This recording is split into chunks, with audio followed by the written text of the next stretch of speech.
Jesus yeronda garummaa kee asaa akkanaan jiraadhu gatii koo kan baasetu seedha gaafa naabdii kutee waa'ee koo ofirra ta'ee simboosuu naan jettee harka keetu baatee asiin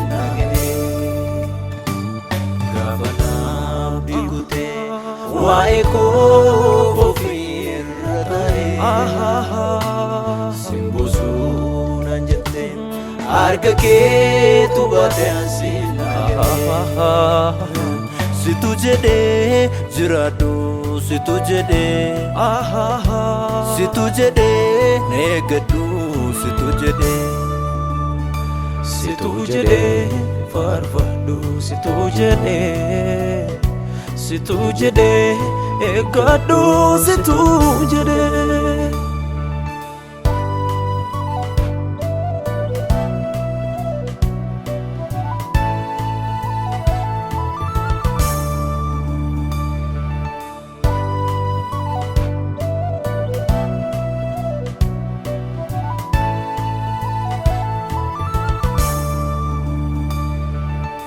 Oolmaa gurguddaadha kanat nafolte waan hin dagatamneeni keessa kumote sirra dabaeetu eenyu naan ta'u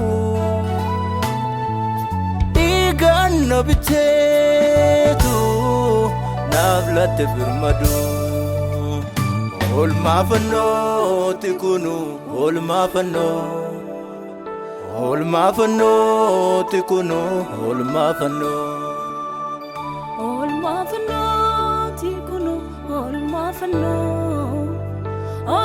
Fannoo tiyanaafinji Fannoo Oolmaa Fannoo tikunu Oolmaa Fannoo tikunu Oolmaa Fannoo tikunu Oolmaa Fannoo tiyanaafinji Fannoo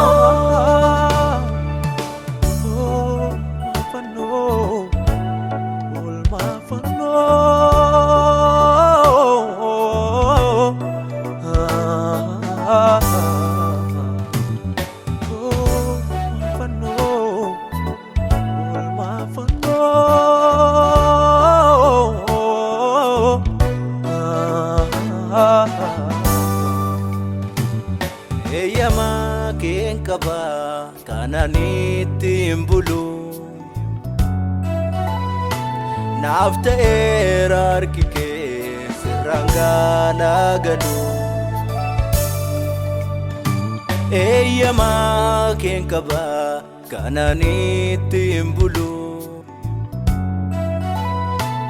naaf ta'eera harki kee sirraan gaanaa galu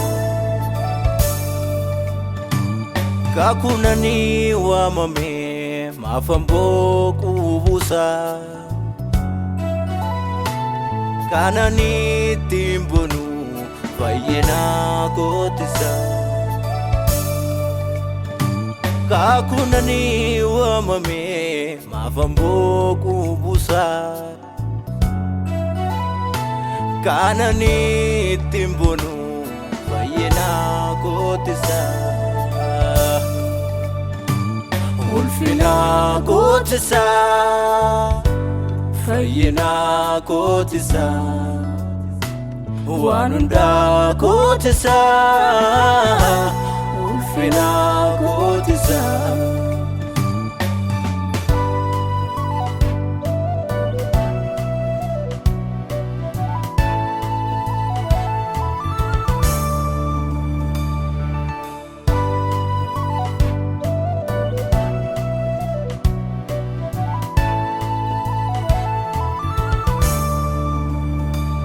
Jaalalli saada madaalli hin qabu murtoon du'aa suni jaboo hin qabu. Jaalalli saadaa madaalii hin qabu. Murtoon du'aa suni si jaboo hin qabu.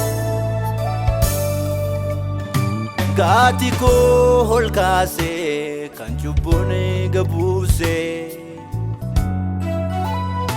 dhiiga isaa lolaa'een birmaduu na baasee. Gaati koo ol kaasee kan cubbuun gabuusee dhiiga isaa lolaa'een birmaduu na baasee. Oolmaa Fannooti kunu Oolmaa Fannoo. Oolmaa Fannooti kunu Oolmaa Fannoo. Oolmaa Fannooti kunu Oolmaa Fannoo. Oolmaa Fannooti anaaf injifannoo. Oolmaa Fannooti kunu Oolmaa Fannoo.